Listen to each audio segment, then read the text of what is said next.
delegation, and I'd like to call on him now to come up and speak right here.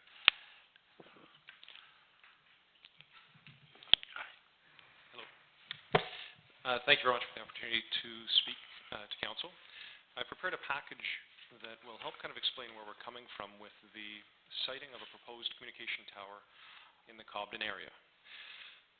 On the first page of the document, it shows a search area, and the cell network itself is really quite an intricate puzzle. It's a complex network of cells that provide coverage to users as they travel through them. In this case, there is a deficiency in our network, and we're trying to remedy it by finding an acceptable location for both the municipality and Rogers and its users to satisfy that demand. And the yellow circle on this first page identifies the preferred search area within essentially Cobden. And now, being sensitive to residents and their properties and homes and not wanting to put it immediately in a great number of people's backyards, we've been able to work closely with Mr. Schultz in discussing areas that are slightly outside of even our preferred search area. And the preferred search area is the yellow, and then the general is the red. And our proposed location is up in the northwestern corner of this map. So if you turn to the second page, I've identified with the red X in the center where we're hoping to place the tower, and trying to show you the various other towers in the vicinity, the fact that there's a gap with, and driving through here on a frequent basis as I do my business, there are some dead zones that I experience, and whether I'm on the phone and a call is dropped, or if there were to be an emergency somewhere and somebody couldn't place a call, it's important that we essentially provide the coverage, and we don't take placing these $500,000 plus facilities lightly. On the third page is a closer look at the property where we are hoping to place the tower, once again with the red X. The white dotted line is the potential proposed access from 17, and it crosses the unused railway bed. And we're looking at placing the tower just outside of the wooded corner of the property. And the technical team and I did our site visit today, and we're looking at having the site plan prepared within the next couple of weeks. And it would identify exactly where the property would go, where the guideposts would be, the access road, the hydro routing in terms of hydro poles along the access route. On the next page, I was up last week to take some photographs, to have some renderings produced, and I did so from two different vantage points, one by the Miller feed facility, and the other further south, just a little bit north of Wallace Drive. The next page shows a before and after photo, in this case looking northwest from just over 900 meters away. And the following page shows from the looking south vantage point, once again from about 800 meters away. And I took that photo from the side road in front of the Miller lot. The page following that is a site plan for a similar installation, and this is what will be produced based on the effort put forth today in the field. And it shows the guideposts, the tower itself, the fenced area of the compound, a walking cabinet that houses the telecommunications equipment, and then kind of the elevation plan of how the tower would look. Following that is essentially a bit of a background and coverage requirement, and the fact that, once again, we have to have a reliable network. And as more and more users get on the network and more data is consumed by those users, the amount of coverage that each tower provides shrinks, almost like a light on a street. It just shrinks down. And so a lot of the projects that I'm working on are considered to be densification, where it's an infill site based on all of the data being used, whether it's streaming music or video. Those all tax the network. So in this case, once again, it's a densification type site where we're filling in that hole. The very last page deals with some of the public consultation requirements that carriers have to go through. Being federally regulated by Industry Canada, we're mandated to consult with the Land Use Authority, and in this case with the region, the township of Whitewater. I've elected to do some pre-consultation with the municipality to ensure that we're finding a location that suits all involved. And we've been able to get some valuable feedback from property owners in the vicinity that had objected to where we'd originally hoped to place the tower, closer to our search rings, and have, on our part, compromised by moving it outside of that area and hope to have satisfied those concerns. If things continue to move forward where we are successful in having the site plan prepared, a lease is signed, I would then go through the actual formal public consultation, which involves mailing a notification package to property owners within 3 times the height of the tower, placing an ad in the community newspaper, and if necessary, hosting a community information and comment session. It's my role then to respond to any reasonable and relevant concerns, and ideally obtain concurrence from the township, which would allow us to then build the tower. Are there any questions? Mayor Johnson. This tower is to fill in a gap. How far will the signal send off the tower? What I'm seeing is it looks like about 300 to 700 meter diameter is all you're saying that it's going to cover. No. This is where we'd wanted to place a facility.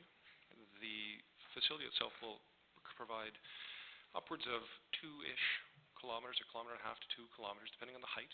There are a number of factors that come into play. There are geographic factors, topographic factors, the amount of, once again, users on the network and the amount of data they consume. So the tower itself will have 3 sectors, almost like nodes, lobes, if you will, and those will then broadcast the RF signal to the users.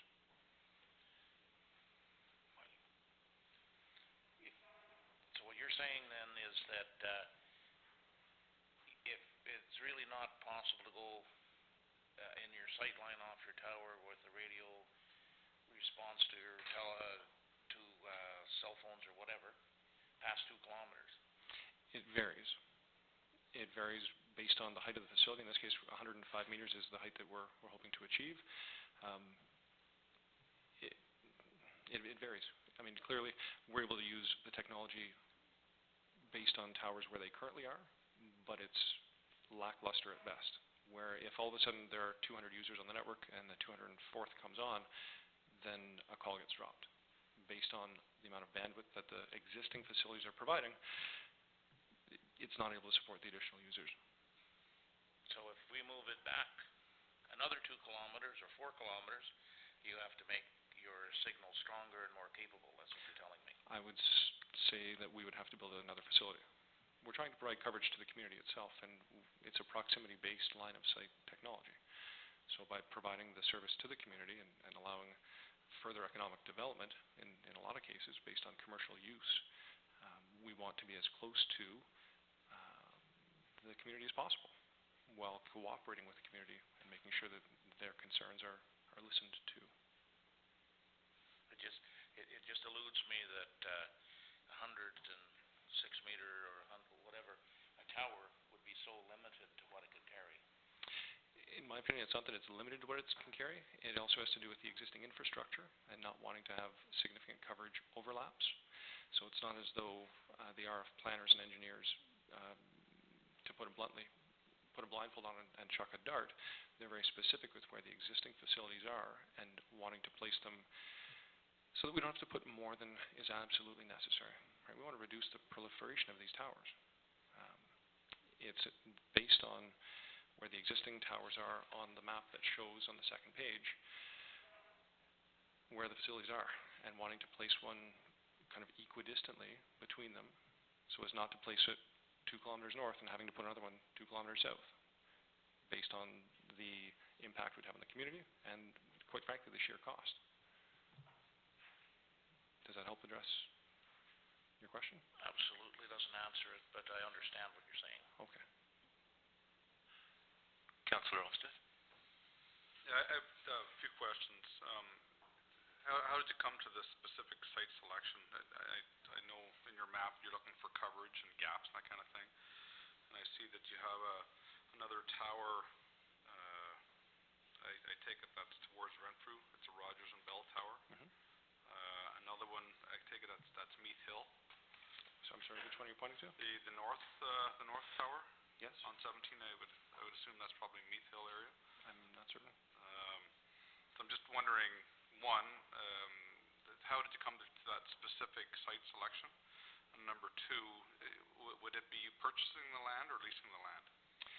To address your first question,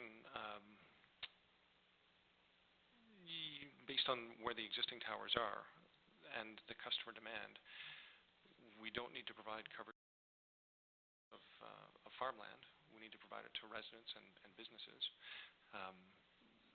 There have likely been customer complaints to Rogers based on potentially visitors to the area, residents, businesses, that have prompted a close examination and drive tests where they'll have a van specially outfitted with equipment that registers signal strength and be in an area where there's very poor signal strength, and they'll identify it. And then it'll go to planning, and from planning it goes to the RF engineers, and then that's when they come up with and send me the search map.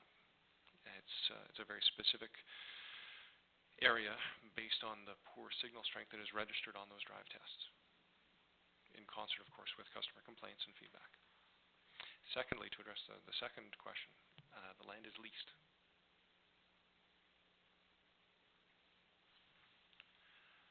Councillor Jackson, please.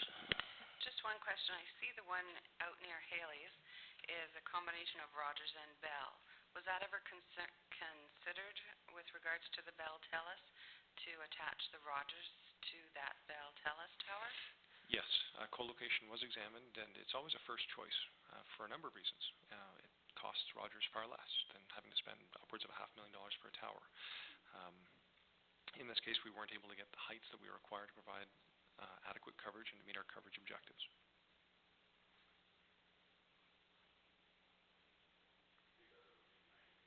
Exactly. And because of the fact that those carriers, being prime, have the first 10, 20 meters, then that brings our coverage down to the 70-meter height, which means we'd still have to build another tower somewhere. And so it's in the planning department's sphere of expertise to say, well, if we can find a spot to put our own 105-meter tower, then that's in our best interest. Are there any other questions? Mayor Johnson? Not an engineer, I'm just asking the questions. If you look at Bell and Telus towers and the way they're situated, to me, if you were going to make a logical installation of this tower, you would be out approximately at Mountain Road on the higher ground, if you will, but out on Mountain Road. That would give you approximately, unless your towers are a lot different than the other towers in that grid. Well, the cell system itself is developed as a very complex puzzle, and Bell and Telus have their existing structures and have decided to build where they've decided to build. When it comes to wanting to provide coverage to this community, we want to be as close to, without offending, the residents. You know, it goes once again to my comment of not needing to provide coverage to empty farm fields. We want to provide coverage to Highway 17, to the community, to visitors to the community, to the businesses and residents that in this day and age find cell phones to be ubiquitous. They're everywhere, and they're an important part of people's safety, quite frankly. I was just wondering about that. You spoke that at some point you would have meetings to talk to landowners and that type of thing. So none of that has been done, eh? Correct. So this access going into that is an agricultural access, eh? My understanding is it's a 30-foot easement across from Highway 17. For agricultural purposes is my understanding, so you'd want to look into that. But I think the challenge here is no matter where you put it, we're all getting lots of calls. It must be hard to place these things, because in this particular case up on Highway 17, that's going right close to a couple parcels of land that are for sale, and people are concerned about that a little bit. But well, to address that valid concern, the very last page describes some of the terms that are deemed to be reasonable and relevant concerns raised by residents. And one of them, the second from the very bottom one, has to do with Industry Canada defining the fact that a concern pertaining to an installation that is deemed to be irrelevant is a potential effect on property value. So while being sensitive to development in the area and not wanting to impede that development as it is vital to the community, we have made every effort possible to locate the tower as far away from, within reason, that development. And we've really tried to play very nice with concerned property owners in the vicinity, but still have some coverage objectives that we have to meet, and there's a lot of money on the line to do so. Okay, are there any other questions from council? Councilor Olmsted? Have you looked at any other potential sites that would suit your needs? So does it matter whether it's 1 kilometer on the west side of Cobden versus 1 kilometer on the east side of Cobden? Based on the search area and the discussions with township staff,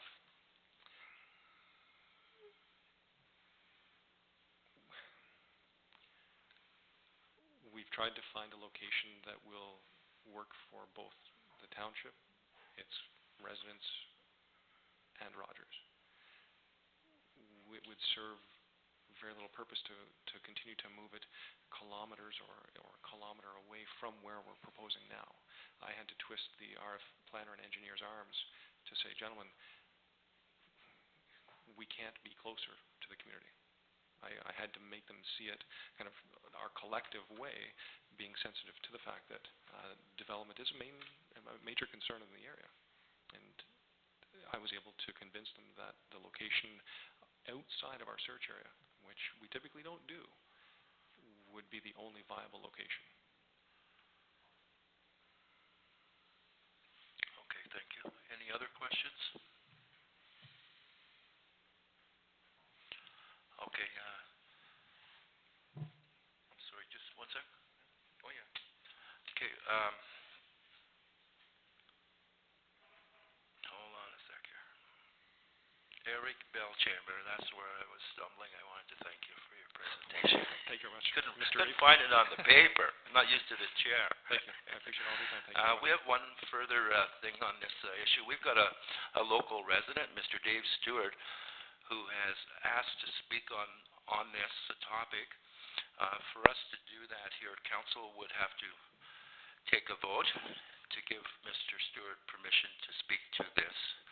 So how do I present a vote, Christine? Okay, we'll ask for consensus for Mr. Stewart to speak. Those in favor? Consensus is granted. Mr. Stewart, come forward.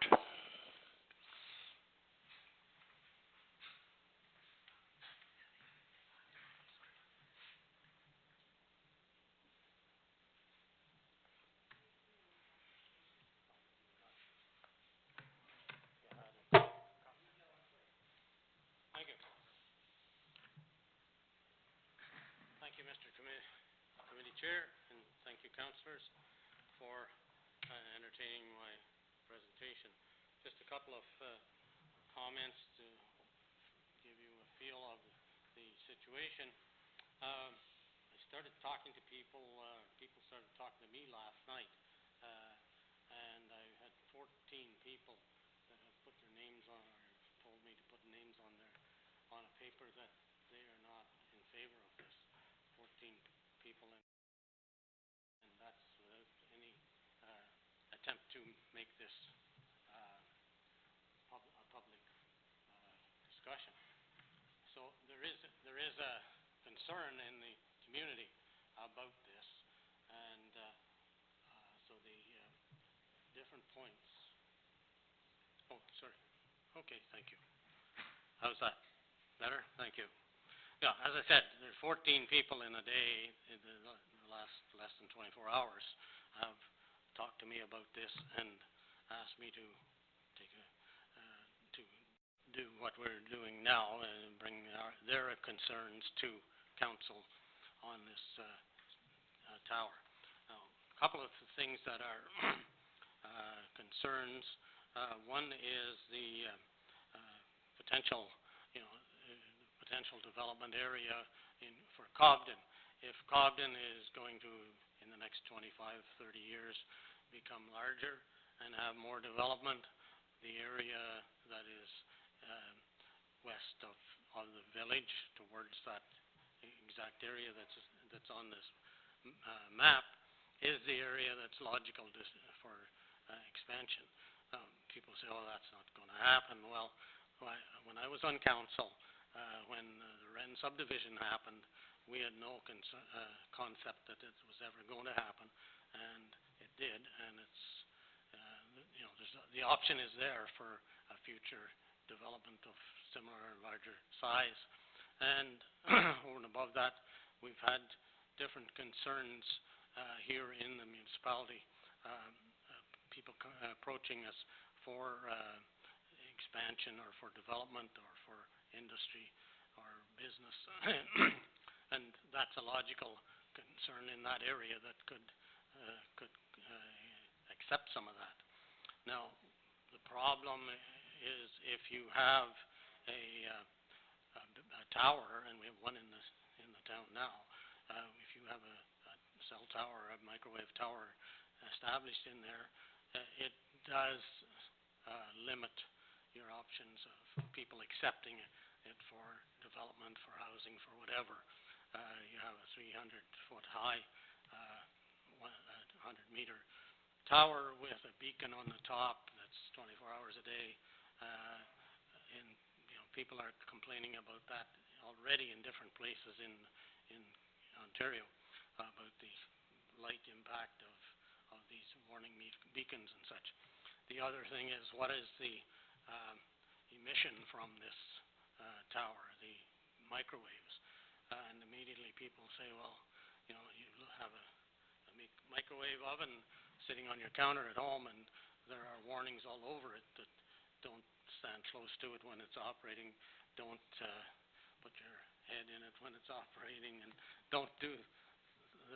There's obviously some sort of a health hazard there, and if this is a microwave operation, there's a health hazard that seems to be in people's minds as to what's going to happen here.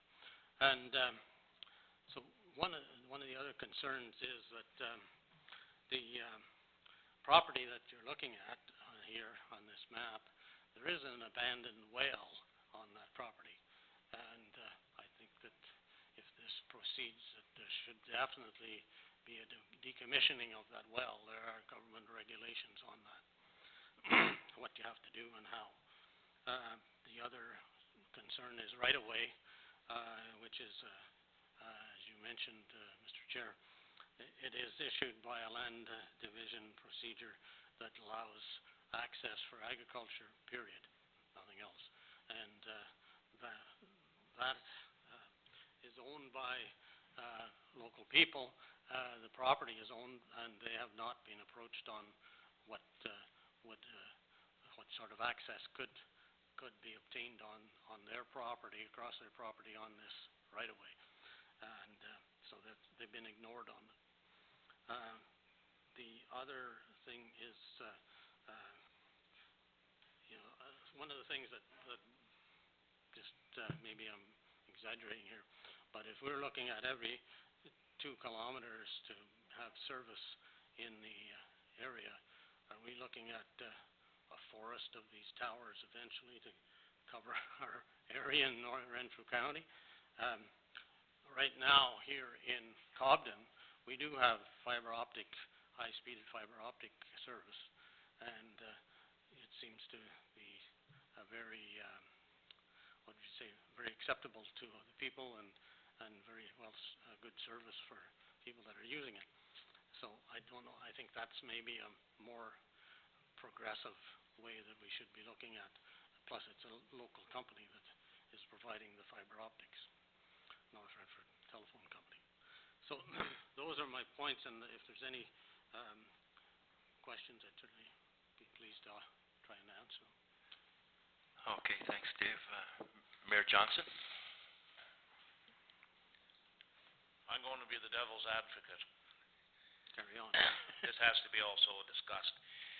We all want cell phones, but we don't want towers.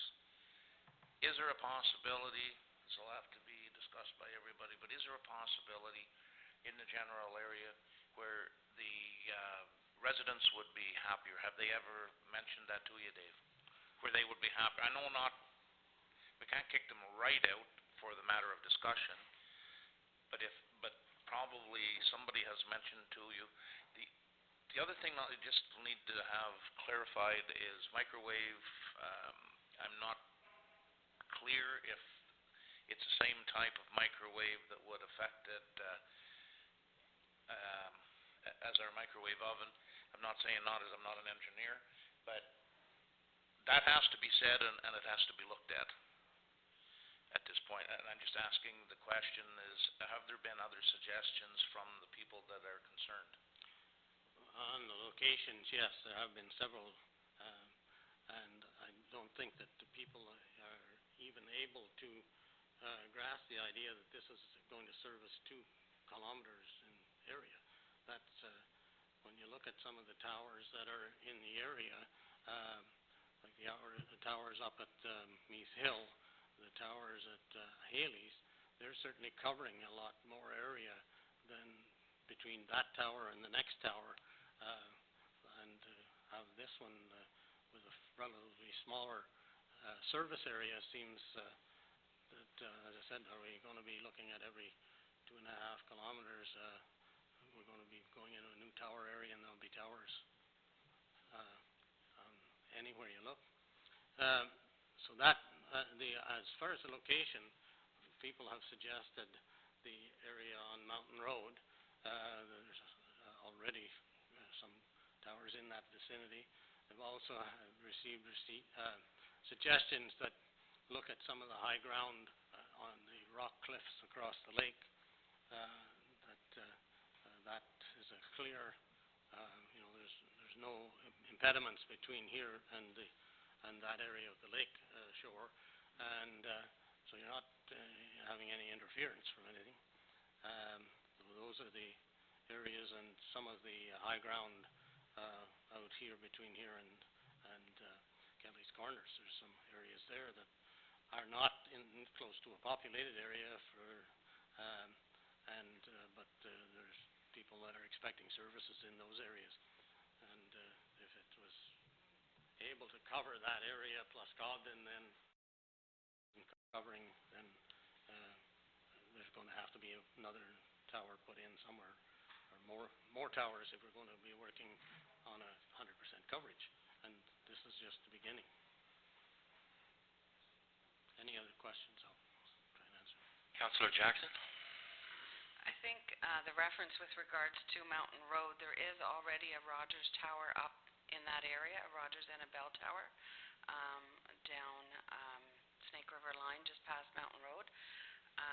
As far as, I think what Mr. Belchamber has identified is that he's looking at a specific area that there is dropped calls, and that specific area is on the first page of that presentation that he's done, and it doesn't fall within the area that other people are suggesting. There are dropped calls for Rogers in this area, and the 100 meters tower would suffice for that. I believe right now what he's saying is the Rogers Tower at Mountain Road and the Rogers Tower at Haley's and the Rogers Tower out near Lake Dory and Mink Lake, is that it's covering everything but this hole, and that's why it's specifically for a 1 to 2 kilometer range, that they don't need to make it any larger because it is just one specific hole that they're trying to cover. Is that fair, Mr. Belchamber? I understand that it is preferable to go outside and be further along. I was of the understanding from previous presentation from staff that this tower was going to be much closer to the village of Cobden. So were you aware on page 3 exactly where the tower was going to be located, or my understanding was that it was going to be much closer to the village and not on the other side of Hydro 1 but on this side of Hydro One. So this was kind of new to me. I don't know if it was new to you or not, now that I see an actual map. I've heard that there was another original site which was objected to strenuously and was moved, and you're from the fire into the next fire, I guess. Right. I don't know. I think as council we have to balance the issue as to we are in a cell phone age, and there does have to be towers, and we do have to make sure that in emergency situations that our ratepayers and our travelers are covered in that area. And I know in that area specifically there are a number of accidents right at that corner, at those corners, and you'd hate to have somebody not be able to contact 911 because they don't have cell service in that area. I don't know how much further out anything could cover that hole, because that hole seems to be from Main Street of Cobden that way to approximately Turcotte Road and a little bit beyond. And to put a tower outside of that area isn't going to help that hole, in my opinion. But do you have a suggestion within that area where a tower could be to cover that area? Well, without really studying this and just having seen it for first time 5 minutes ago, I don't know if there are areas, but I've never heard any complaints about cell phone service in the area of the village here. Definitely, never. I don't know. Maybe I'm not talking to the right people or not using the right cell phones, but that's my concern. I haven't heard any complaints of people that are concerned about services. I have heard of people, and I have run into blind spots between here and Renfrew, but out in the open country, and you don't have to go very far and you're back online again. Yeah, I think it depends on the load. I think Mr. Belchamber mentioned that. Like if you got 100 calls, call 101, 102, 103 aren't going through. I think that's the issue. But anyway, Councillor Olmsted? Just on the issue of cell service, I was a former Bell and Telus client. I am now Rogers client through my former occupation. And when they switched phones over, the Rogers store actually showed heat maps of the locations where their service isn't very good. And the Pembroke store had told me that right at the Cobden School was their worst area of service. I live pretty much at the Cobden School, and I can tell you it is the worst service. Pretty much as soon as you come down from the east side, the Colesmith Road, pretty much service ends there coming into Cobden, and coming the other direction, probably what's the road to Mexburg? Not Mountain Road. Where is that Mountain Road? Mountain Road, it pretty much drops there coming this way. So that I would agree with Rogers that there is a significant gap right in this region. Christine? Thank you. One other consideration I think that everyone should maybe have in the back of their mind has to do with our emergency management plan. When we have a crisis, and particularly if we have a power outage, the first thing everyone does is reach for their cell phone. And as has been demonstrated many times during emergency exercises, when the cell towers are overloaded, then no one's cell phone works. So it's just another piece of, yes, we live in the cell phone era, and everyone wants a cell phone and no one wants a tower, but there is a municipal responsibility in terms of emergency services as well. I think, if I can comment on that, I think that the emergency services yes. But, again, I say, I've never heard of anybody, most of the people that I've talked to in Cobden area, they're not complaining about poor service. They're just, they have service that is quite adequate. And I have service, and I'm down the hill on the lakeshore, actually. And if I would think Elevation has any say on this, then I should be having concerns, and I have perfect cell service. I'm with Bell, but it's a branch of Bell. It's Virgin, but it's perfect. So I don't know whether maybe we're looking at a business conflict here, that somebody is trying to take over an area from somebody else that is already providing the service there, and we're sort of caught in the middle and being the victims. Councillor McLaughlin and then Councillor Mackay. I'm just wondering, I listened to Mr. Bellchamber's presentation. You were talking about having public meetings? Is that correct? If necessary.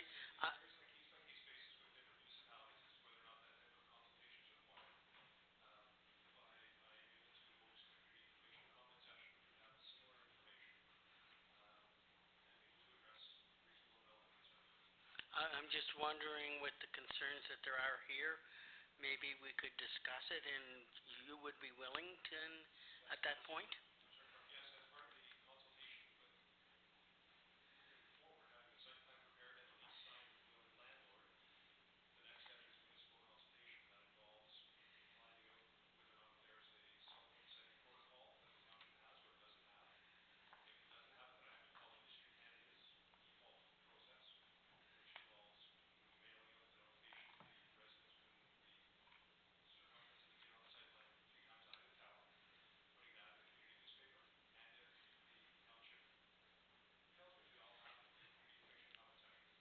Maybe that's a discussion that we could have as well then. I'm just wondering, because we're listening here to this gentleman and his concerns, and I wondered if maybe if we could discuss that, and if you would be willing to follow, if necessary, is what you're telling me. Okay, that answers my question then. I just wanted to point out, Darrell, like, these aren't my concerns solely. They're concerns of 14 people that have talked to me already today. That's why I was saying, Dave, if we could have a public meeting, and maybe some of those concerns Mr. Bellchamber could address and satisfy as well. And that's where I'm slanting towards having, because you like you say, you have 14, and that was only today. How many concerned people are there?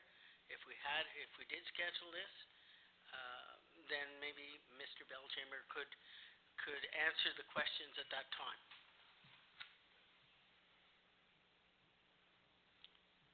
I guess one of my concerns is, like, if you look at the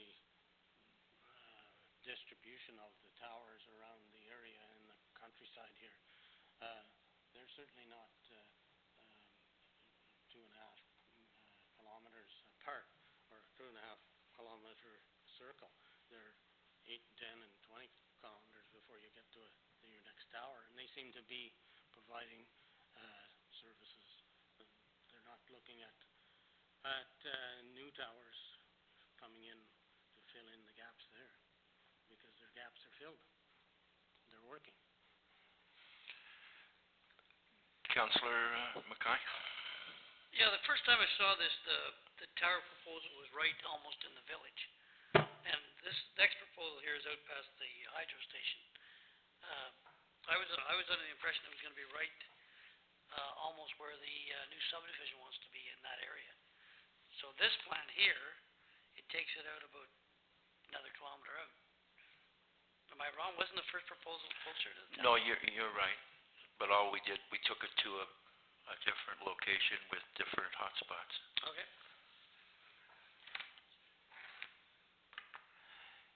Yes, Mr. Schultz.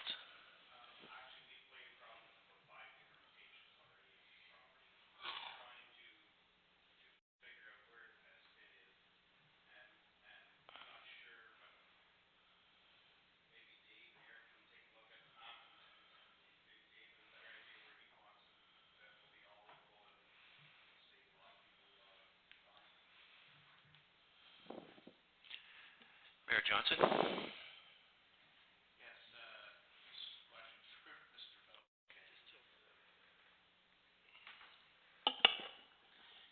We started out just at the edge of the proposed subdivision. What I'm wondering is it possible to move it to the other side of the village and accomplish the same thing? I believe there would be a lot less opposition to it just on the other side of the village even. Yes, but eastern, southeast, eastern. So that would put you about maximum of 500 meters from your first proposal out in that area.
Thank you. Go ahead, Dave. One of the other areas that had never, in my mind, hasn't been considered as a site would be where the hydro substation, just past that on the top of the hill there at the turn to Osceola. That is mustn't be any further than 2.5 meters from the main area of Ogden, and it's quite a bit higher elevation than we're in here in this site that you're talking about now. One of the other things I will point out is there's a young fellow who had purchased a house, the closest house to this site, and it was he had no idea of it until the last few days that people started talking about it. He bought the house without any knowledge that it was going to be basically at the foot of a 300-foot cell phone infrared tower. And so I don't know what his comeback is, whether he's going to be take action or not on it, but that's sort of thing is a very, I think, unfortunate situation for him to have to have this house that was his first house he bought, and it's right at the foot of the tower. Okay, Dave. Thank you for coming, and we appreciate all that input, and thanks again. I don't want to, I'm not anti-development or anything, but I just want to try and get some of the points of the community over. Yes. Thank you. Mayor Johnson? Mr. Bellchambers, when you go to do your presentation, it would be prudent to be able to address all of the health concerns that have been brought up with some logical answers, because they will be brought up in your... Would you like me to in 2 minutes or less right now, or not? That's up to the chairman. For sure.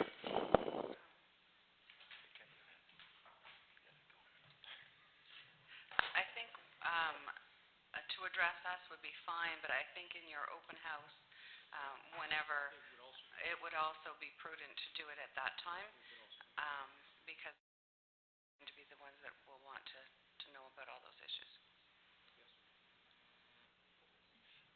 Just very, very briefly, Health Canada has what's called Safety Code 6. And Safety Code 6 is the allowable threshold for human exposure to radio frequency emissions.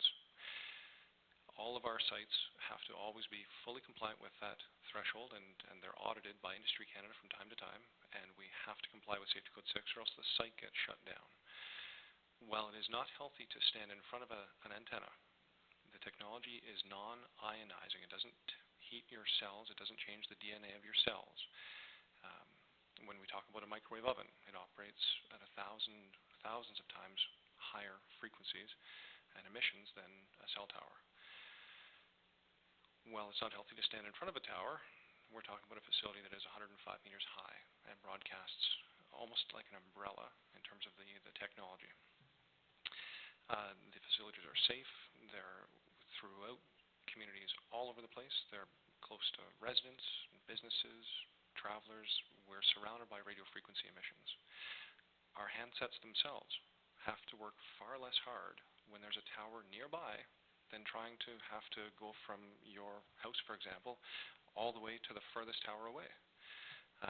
So in terms of the amount of energy that the device itself is having to emit, when there's a tower much closer by, it has to work far less hard. In fact, there's a video I've seen recently that I'd be happy to send to staff that helps explain the technology itself and concerns about brain tumors and things in layman's terms. Okay? Thank you very much, Mr. Belchamber. Now, we will need a mover and a seconder for... I'll read the motion. Be it resolved that the Economic Development Committee of the Township of Whitewater Region recommends to Council that Rogers will be required to hold a public consultation meeting to answer questions from the community regarding the location of a new Rogers Tower in the Compton area. Okay, I need a mover. Mayor Johnson, and a seconder, Councillor McLaughlin, and we'll take a vote on that. All those in favor? Thank you. All those opposed? Yeah, I know. You too, Tom. I shouldn't use that.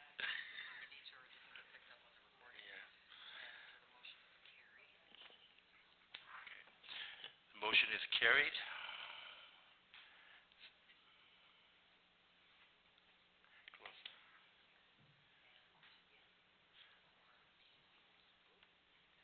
Councillor Rigger? What timeline you're looking at doing this? Like, I would think that you'd probably want this sooner than later. The timeline of the time frame of this meeting. Any ideas what... Christine, could you speak on that? I have no idea. This is part of Roger's whole process. But Eric, perhaps you could give us more of a timeline as this developed. But this motion was simply that when they get to that stage, they will be required. It's not optional. Oh, okay. That council expects that they will hold a public consultation. But maybe you could fill us in on the timeline. Sure. Typically, we want to see ideally some form of support from council with this location, or else we're wasting a lot of time and money pursuing a location that won't come to fruition. We're not asking for a blanket statement of yes, you can proceed, or no, you can't proceed, but as long as there's general support for the location, from there we would get the site plan prepared. We were in the field today, and I don't think I've been that field for years, quite frankly. The site plan should be available in a couple of weeks. Ideally, the lease is signed with the landlord within a couple of weeks of that, and then from there I would consult with staff to schedule the information comment session. Typically, at this point, we're looking at probably late March, early April. An ad would be sent to the newspaper and circulation would happen. Thank you, Christine. Thank you. So what I'd like to recommend then to committee is that we table further discussion on this matter until the next regular council meeting, which is next Wednesday, February the 18th at 6 p.m. And it'll be an agenda item at that time for further discussion, at which point you can direct me regarding a general support motion if you are so inclined. Did you have to vote on that? No. Okay, any further questions? Mr. Stewart? Yes, we allowed the other fella, so we'll allow you. I'm probably going to get my knuckles wrapped for this, but come ahead. Go ahead.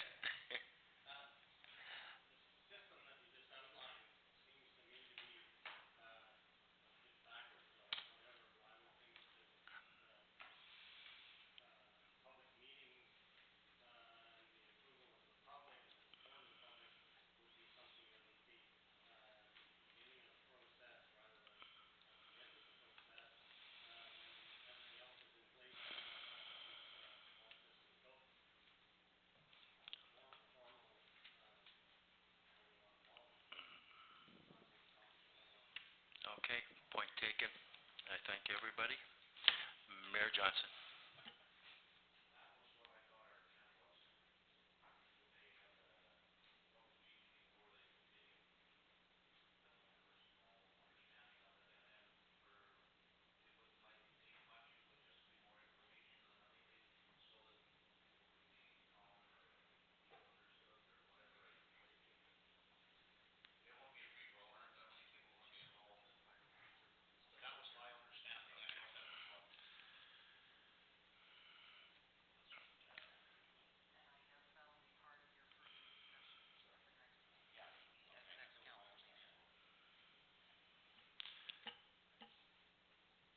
Okay, that concludes our meeting, and I'll give it back to Christine. Starting to like this chair. When's the next election, Hal?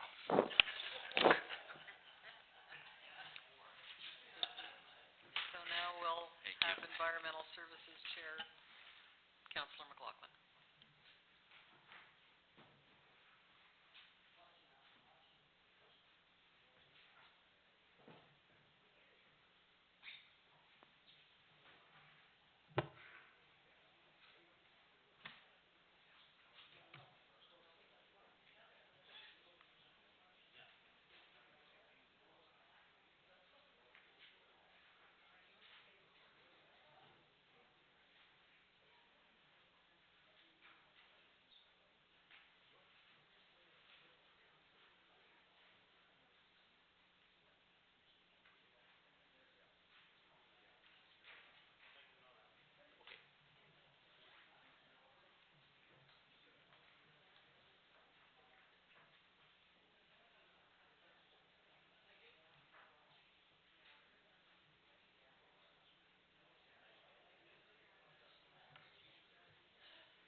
Okay, I guess as chair, we'll call the meeting to order. And I think first thing then, and I'm going to pass it over to our manager to go through this, if you wouldn't mind. Thank you, Chair. So I've closed the tenders today, given them much review. I have a recommendation on page 1 of the handout I just gave you. I'd like to start by maybe getting all of committee to turn to page 2, and we'll look at the tender results. And we'll go through my recommendation after. Hal, did I not give you one? Sorry, Mayor Johnson.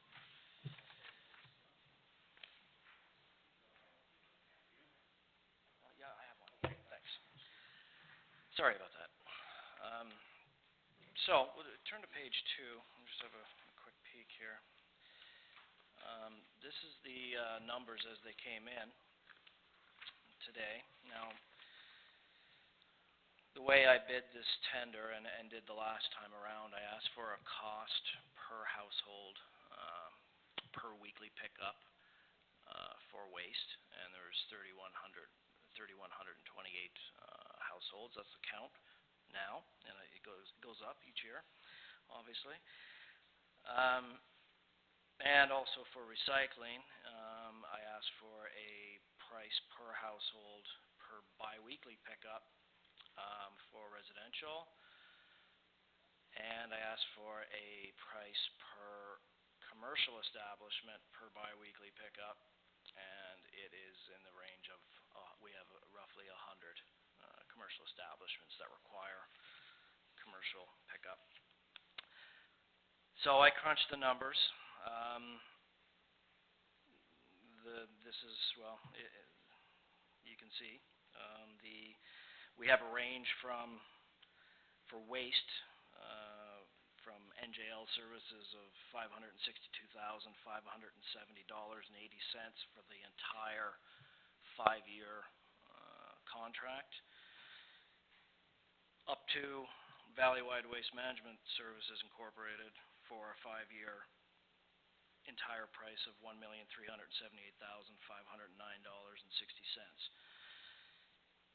So that's waste, as the numbers were determined by myself. Turning the page to page 3, we have the tender results for curbside recycling collection. We had 2 bidders, Canadian Waste Management and Bowman Waste Management Systems Incorporated. And you can see for the total for residential and the total for each year for commercial, adding them all together, you can see the total combined price for a 5-year term. Any questions on the...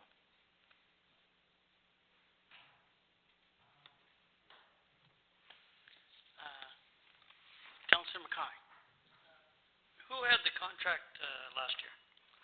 Last couple of years? Our current service provider for waste is Direct Express Limited. They are a courier company run by a gentleman named Kevin Collins. He did not bid. Okay. And our current service provider for recycling is Bowman Waste Management. Okay. Thank you. So, turning back to page 1,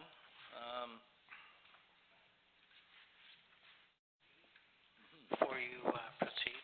Oh, sorry. Sorry, I just have a couple of questions with regards to,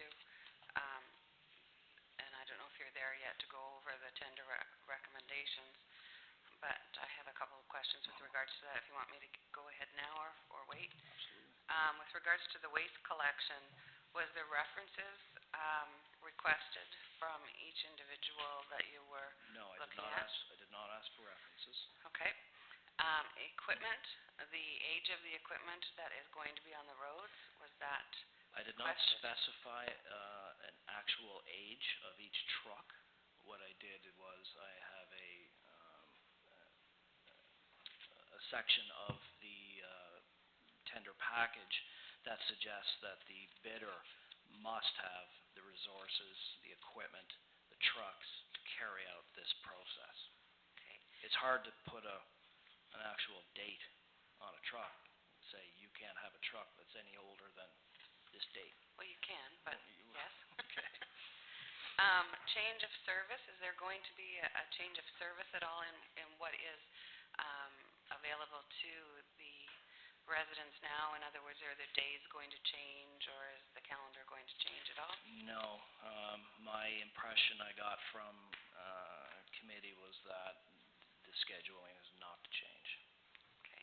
Then I have one question with regards to the recycling contract.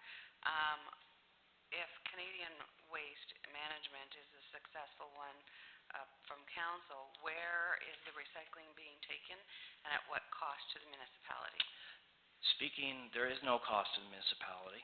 It's in the proposed price. It's included. That's part of my tender package, is that the bidder or the successful contractor or bidder will source out their outlet for the material, and it is solely their responsibility, and there's no cost to the municipality. So in speaking with Canadian Waste Management this afternoon or early evening, they have suggested that they have been in contact with the Ottawa Valley Waste Recovery Center, and they have other options as well. Okay. As long as there's no additional cost to the municipality. No. Thank you. Councillor Olmsted. Steve, do we know what the 2014 cost of either one of these are? And are we... I don't have it in front of me, but I could go get it. I'd just like to compare the next 5 years compared to this year. Are we at a disadvantage or an advantage? I would suggest that in terms of waste, we are at an advantage. Recycling, I'll have to check, but I think we're also at an advantage. The prices are good, all right across the board. Well, with the exception of one bid for waste, I think the prices are very good.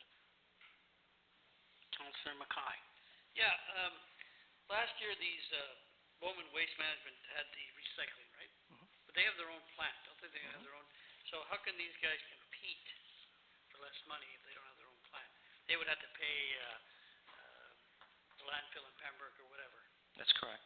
The Bowman Waste Management has their own, they have their own facility for separating and baling, and then, they'll find market after that.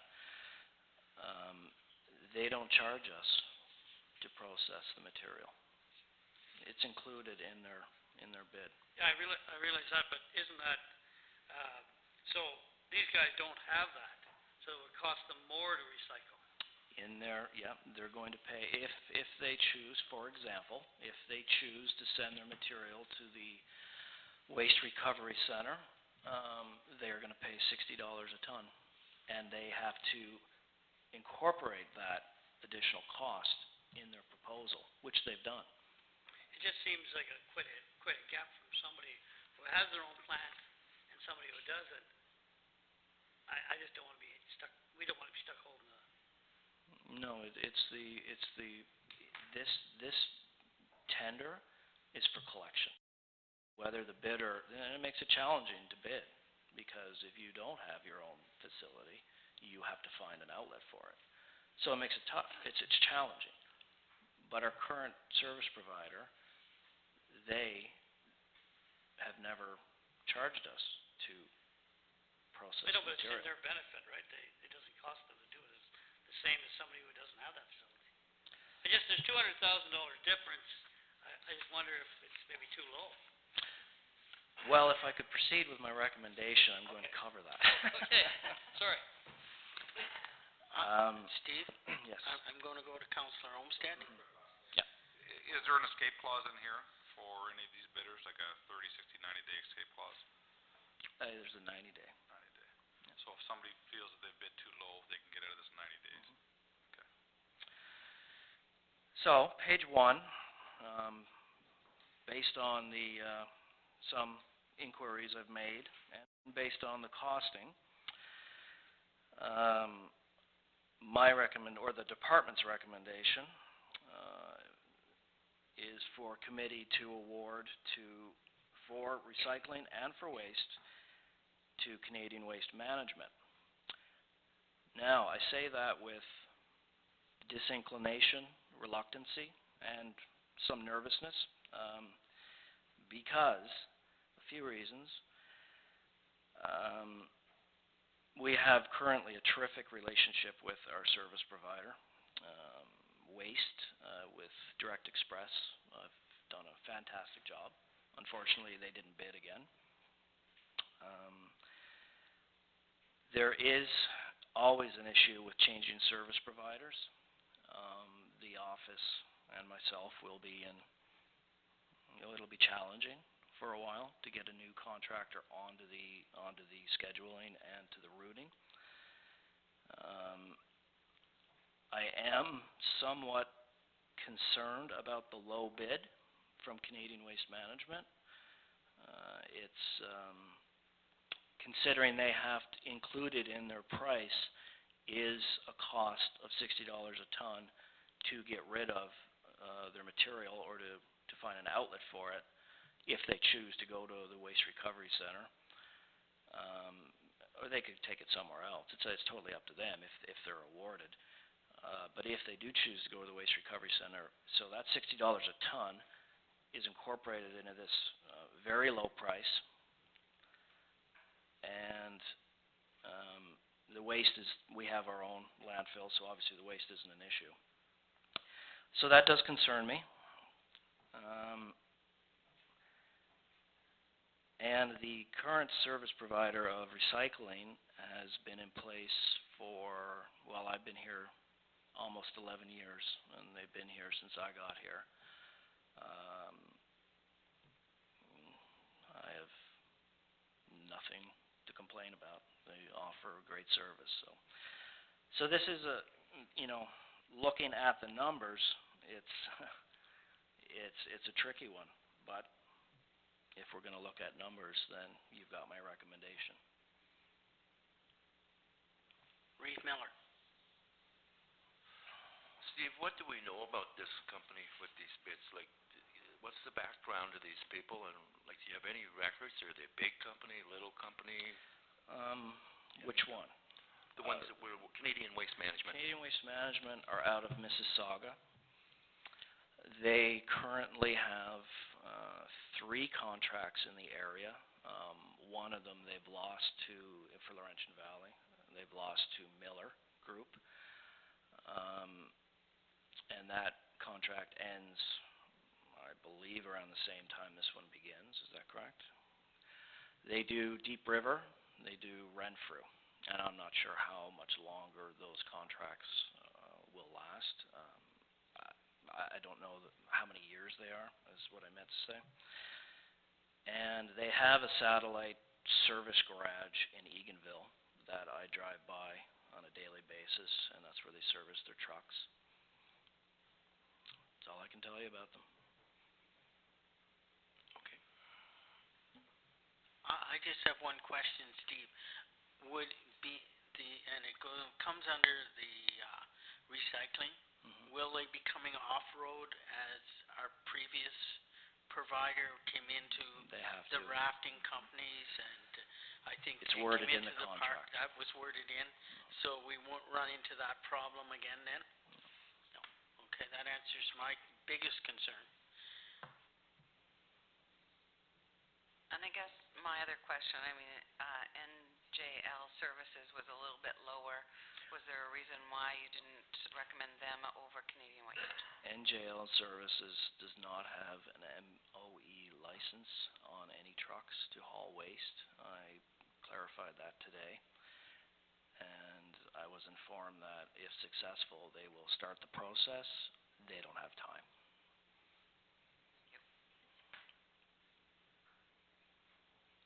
Mayor Johnson. I would just like to agree with Steve in that we need to proceed with the utmost caution with the recycling. I think the garbage is safe, but the recycling, we need to do what it takes to be sure. We have a great contractor now, and we don't want to be in 3 months find out that we're going back to them, begging them to take it. We need to be really, really sure, and it is our choice. So I'm going to ask if Steve could just look into that a little bit more to find out how they came up with this number. We have the right to ask how they came up with this number and how they intend to run vehicles around for $200,000 less than the people that know what they're doing. We shouldn't put it that way. They probably know what they're doing. That's not what I meant to say, but we need to be absolutely sure, I think, Steve. Absolutely. Thanks. Councillor Regier. Yeah, I agree with Mayor Johnson as well. We have to, $200,000 is a huge difference, and we've got to be careful because sometimes you get what you pay for. And we just really need to, take a hard look at that. Thank you, Chair. I'd like to recommend to committee that you ask Steve to call the 2 municipalities who are using Canadian Waste Management at present, Renfrew and Deep River and Laurentian Valley at present. At present, okay. Let's get, as Councillor Jackson touched touched on before, let's get a bit of a more breadth of understanding of how people feel about the services that they have been getting for the last few years, and perhaps that information could come to council for next Wednesday, and this would be an award agenda item. If you're... I am also going to contact the Ottawa Valley Waste Recovery Center, where they currently take materials, and get some information from them. Councillor Olmsted? Yeah, two points. One is, for Bowman, do we know who they service for waste as well? You could ask the owner. He's sitting behind me. Okay. Does anybody object me asking him? I guess we'd have to ask for consensus then, for this gentleman to come up and speak. Is that... My question is more, I'd like Steve to do some reference checks to the current providers now, or to the areas he services now for waste. I don't think we need to do it for recycling as they do our recycling now, right? So yeah, I'd just like to do some checks on waste. And second part of the question is there a provision for, where would Canadian Waste take the recycling? Well, that's up to them, but one option would be the Ottawa Valley Waste Recovery Center, as he told me on the phone today. And does Ottawa Valley Waste Recovery have the ability to raise rates, or what's the process for them? So yeah, their rates can change. So we may be looking at this 6 months down the road with Canadian Waste saying that it's not viable anymore. Correct. If rates are raised. Okay. Okay, I guess what I'm going to go around here is ask for consensus that this gentleman can come up and maybe answer some of our questions. Is that the wishes of council? Just to be clear, the only question I had was areas that they currently service for waste. But what I'm saying is I have to get consensus for the gentleman to speak. And that's what I'm going to ask now. Is there consensus that this gentleman comes up and answers the question that Councillor Olmsted has for him? Or I'm going to ask for a vote. All in favor? Opposed? I guess a tie vote. Yeah. So I will investigate. okay, that would be fine. So where do we go? Do we have a motion to move ahead? Well, if you're all in agreement, let us then, we don't need a motion for this. Let Steve do the required research to bring back a full report of his findings for next Wednesday's regular meeting, and at that point, you can vote on whether you wish to award this tender. I know that time is of the essence for you. The expiry date is? March 31st. Okay. Councillor Olmsted. As part of your final package, I'd like to see all rates versus current status. Sure. Thank you. Mayor Johnson.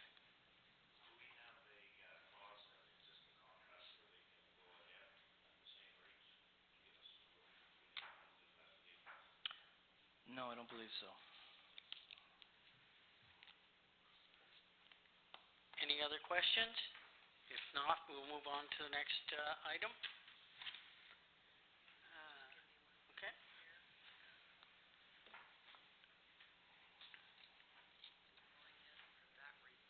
Okay. I have a motion here, moved by Terry Miller and seconded by Kathy Rager. Be it resolved that the Environmental Services Committee of the Township of Whitewater Region went into a closed session under Section 239-2 of the Municipal Act at 8:15. All in favor? Oh, I guess I have to go ahead.